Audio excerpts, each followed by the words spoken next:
Masechet Sanhedrin Daf Ayin Bet Amud Aleph, 15 lines down by the Mishnah. Today's daf is sponsored by Dr. Ezra Dain in honor of his friend Stanley Cohen.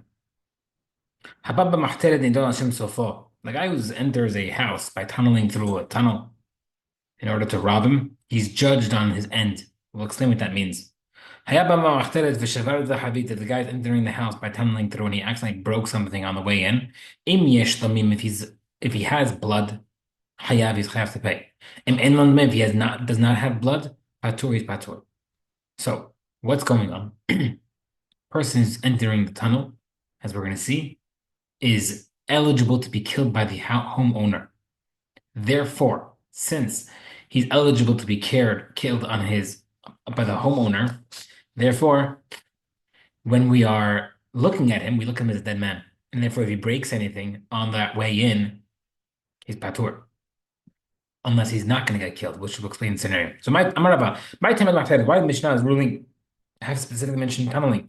The Gemara says Hazakah and Adam because there's a Hazakah, a known fact. A person will not just stand by and then himself get robbed. And therefore the burglar who's tunneling in will say to himself, if I go in there, he'll stop me. If he tries to stop me, I'll kill him. And therefore, if someone's coming to kill you, you have the right to kill him first. That's why we have self-defense in the house. The guy's able to murder the burglar. Marab, if someone enters the house through tunneling in, grabs something and leaves. Patur is patur from returning it, even if it's still there. My time, why? Because when he stole it, he was dead man, and therefore he's not he's patur on it. The Gemara says that halacha only applies seemingly only when that thing broke and you can't return it. But if you just took it and it still has it, then you should be able to return it. But Rav said no, even if he took it and he still has it in his house, he still has the Rolex. He just does not have to return it because he acquired it while he was quote unquote dead. Then ensue because in the case where the guy who broke something on the way in while he was trying to steal and he was gonna die, sorry, if he stole something, he broke something on the way in when he was not supposed to die. We'll clear the case how we know he's not gonna die. The homeowner will not kill him. So he's chayav to pay for the loss. Alma b'shustek. So if you see that the stolen item still belongs to the burglar, and therefore he has to pay for it. Achanai b'shustek is over here regarding the stolen goods in his possession. They become his property, and therefore he's not returning the guy's property, belongs to him, and therefore if he was technically a dead man, then it belongs to him. The Gemara says no. I don't like that. The only time we say that it belongs to the thief is when there was an accident. But if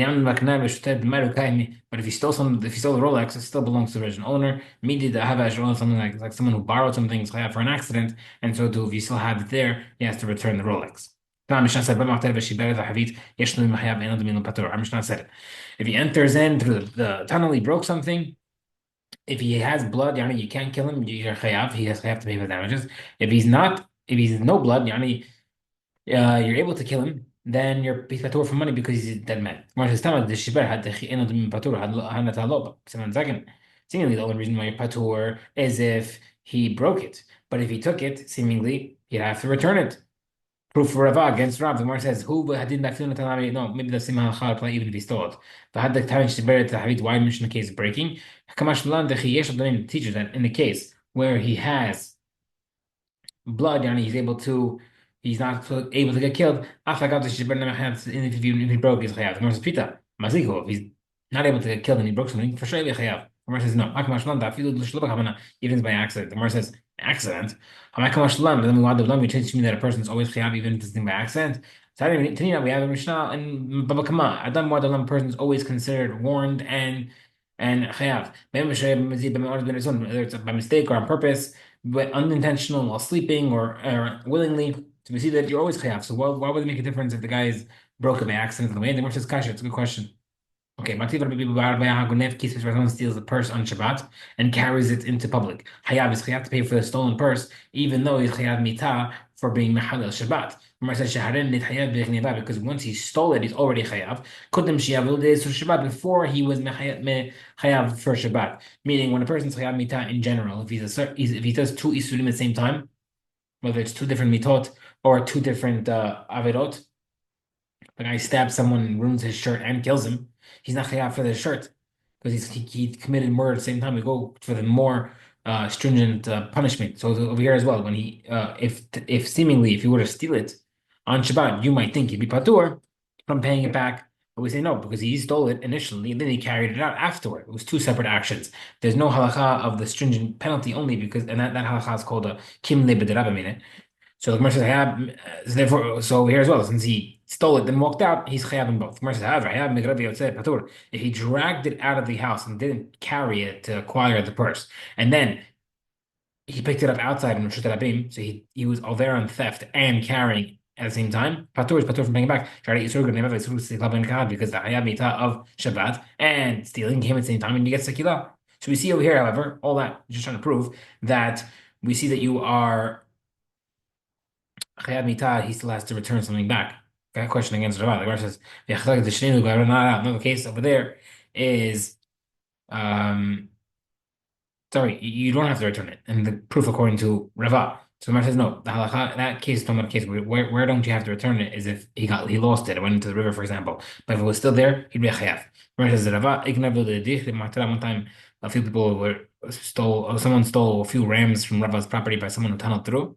They tried to return it to him, he couldn't accept it. Amari told him, once the halacha meant by Rav that says you're patur, because when you stole it, you were dead, quote unquote. I can't accept it back. The man turn it around. End of the meat. There's no blood if the sun shines on him. The man says, what do you mean? The sun only shines on him? The sun shines on everybody. The man says, Ella, in barul lecha davar kishemesh, she'en lecha lo shalom mecha. If it's clear to you, like the sun, that the guy who's breaking in is not at peace with you and kill you if you try to defend yourself, hargeo, then kill him first. But he's not, then don't kill him. Tanaik Dr. says, Im Zaracha, Shemish Allah, Zmin Lama, Shemish Allah, Zaracha, same question. Im Arulacha, Shemish Yeshlo, Shlemim Mecha, Adar Geo, Bim Lav Hargeo, same exact thing. Sorry, the opposite. You can only kill him. Don't kill him if you're not clear enough that he is there not to kill you rather. If it's as clear as the sun that this guy is at peace with you, don't kill him. But if it is as at peace, then you should kill him, right? Meaning, this Braita is telling you that if you if you're not sure, 100% sure he's not trying to kill you, then you still could kill him. The other one says only if you're 100% sure he's trying to kill you, then you could kill him. Different things. The one says kasha stama stama. No, like kasha stama stila. Kan be'ava ben, kan be'ben av. In the first Braita, it's talking about a father who went upon a son. In that case, the son should assume that the father's not going to kill him. However, in the second case, the son's trying to rob his father. In that case, the father should assume that his son will try to kill him. No tira. Marav, whoever comes to try to steal by tunneling into my house, I'll kill him. Except for why would he not kill Rav? He's probably like, okay, fine, that means he likes me. If you want to say he's a tzaddik and therefore he won't kill me if I try to stop him, then why is he trying to rob you? The Gemara says, I won't kill him because I know he loves me like a father, and therefore I won't kill him. Okay, Tamim Lo says he had blood, which means you can't kill him. Ben Bahol Ben Mishpat sounds like you can't kill him, whether it is the father, you can't kill the father, whether it's Shabbat or a weekday. The Gemara says, and the Mimi had no blood, you can kill him. Ben Bahol Ben whether it's weekday or Shabbat, you can kill him on Shabbat. Based on the Mimi it makes sense to say why you're able to kill him on Yom Tov and on weekday and Shabbat. You might think, just like you might think it's considered like a execution by a court. You don't execute those people on Shabbat. However, over here, you're able to execute on Shabbat. The Gemara says, why did you need the first halakha to teach me, you can't kill him whether or not it's weekday or Shabbat? If I can't kill him on weekday, why would I kill him on Shabbat if it's my father? The Gemara says, teach you that if something, let's say the thing collapsed on him while he was tunneling in, you're allowed to clear the pile from on top of him out of safek that he's still alive. The hukah, if the tunneler guy was hit and he dies, you're patur. The chodam, any person can kill him, not only the one who's getting robbed. And he dies, any type of death, you're able to kill him any way you can. You can shoot him, drown him, whatever you want to do. The Gemara says, it makes sense to teach me that anybody could kill him. Only, but maybe you might think that only the owner of the house It has the chazakah that he won't stand by while getting robbed, and therefore he's able to do self-defense. Maybe another person can't. Therefore, Torah teaches you that since the tunneler is a potential rodef, a potential pursuer to kill someone, then anybody can hop in to help him. And therefore someone else can help. But the second hidush is to teach you that you could kill him any method. Why need this? I know that from murder. אין לי אלא מיטה במורה, מראין שהייתה יכול המיטה במיטה זוגו, שאתה יחשב המיטות וחום מיטה של חלפו מיטה earlier, had another able to kill him anyway. then the mod you mod מכל מקום. So we see able to kill him differently. So why would the second pasuk over here as well? The Gemara says, trying to have them over there might be different by murder. Number kram mot you mod, double lashon of Isha to put death. Over here, there's no double lashon. The Gemara says, v'negam renei. Okay, learn from murderer. The Gemara says, no, maybe you can't learn from murderer. You show me rotseach, to have the rotseach, v'gol hadam shnei chtim t'mechad, because you have two pasukim that tells you being allowed to kill someone in the not regular way, which is a murderer and a guy who's avenging his relative's accidental murder. Right? We said he goes to Irmiklat, and if the guy leaves the Irmiklat, the relatives able to go out, the relatives able to kill him any method he wants. We have two pesukim that teaches you that you can do it, and therefore anytime you have two pesukim with one source, you can't learn it elsewhere, and that's why over here. You can't, you need a separate pasuk over here to teach you that you're able to do it. The Gemara says, you have a thief and discovered a tunnel, and the only know a tunnel, you could kill him. But I don't know if the guy is climbing in through the roof or a yard or whatever it is, wherever he's found, you could kill him. That's why the Torah says tunnel, if it's any method. Gemara said because most thieves rob a house by tunneling in. Yesterday's daf we had Gaza, and now we have tunnels. Tonight says Machteret, tunneling. And the Machteret, I don't know tunnels, go Hadrim Kurun, and I don't know any other method. And we came out of the Mar Machteret, because Torah teaches you specifically tunnel, because the tunneling of the burglar, that's like his warning. If you're doing anything like that, any type of method of trying to climb in someone's property or tunneling in, you are forewarned, you have your warning, they have green light to shoot. If a minor is pursuing someone to kill him, little kid's trying to kill someone else, they tell them to show that you should try to not kill the kid, try to shoot his leg, just to injure him, just to save yourself. Because If Runa says that a rodef, someone who's chasing someone kills someone else, you don't have to warn him. With not an adult, not a katan, not a minor. When a baby's head has left the mother, we can't kill the baby to save the mother's life. Because you can't save one life because of another life. But if the birth of the child is going to threaten the mother's life, then maybe he's considered a deaf and he should be able to kill the baby. The Gemara says no. If this scenario of the baby's birth is causing danger to the mother after it has left the mother's body, it's considered a soul, and this is happening from God. It's not a regular person chasing to kill someone else. However, if the baby's inside the mother's belly and they have to save one, they have to save the mother. Okay, let's try to bring proof. If you have one guy chasing another guy trying to kill him, you should tell the guy. You should tell him before you're chasing after Shimon. Shimon's a Jewish guy, and he's part of us. You're allowed to get killed. And the pasuk says that I'm allowed to save one blood instead of the other. And I'm warning you to stop. Otherwise, I have to force you to stop by shooting you. So we see that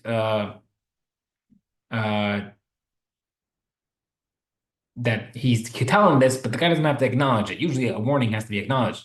So we see from here that you don't really need a warning. The Gemara says, "Hey, that's going to be 10. But Tamil Chacham does not need a warning. Because the whole concept of giving a warning is to make sure that the guy knows what he's doing is asur for sure and not by accident. And over here, you never really need anybody to acknowledge the warning. And over here, it can technically agree that a person would technically need a warning. Okay. Someone's trying to kill someone else. You should tell the guy who's chasing him, you should be aware that you're chasing a Jew. And you're able to kill someone who's trying to kill someone else. If the guy says, I know that's the case, patur is patur because he didn't fully understand.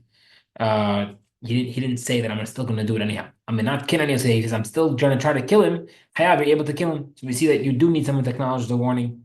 He has to acknowledge the warning and that he understands the full concept. He's signing the RMA and he still wants to carry out his things. So we see that you do need a acknowledgement of the warning. Gemara says, somebody case where they're standing on the opposite side of the river. The witness is on the opposite side of the river of this chasing happening. Because they can't save by killing the guy who's trying to chase him. And they were trying to warn him just to discourage him from doing it, and because they weren't able to save him. The Gemara says, "Ika." So if you can't save him, the whole point is to bring him to court. But in Betin, you need a warning. And that's the reason they try to warn him so that if they witness the murder, at least they'll be able to kill him. Gemara says, I hold like according to the Tana that holds that like a burglar that's trying to tunnel in, that his tunneling is considered the warning. And therefore, you don't need a warner because he's chasing. So it's over here that the warner, the guy who's chasing to kill someone else, does not need a warning.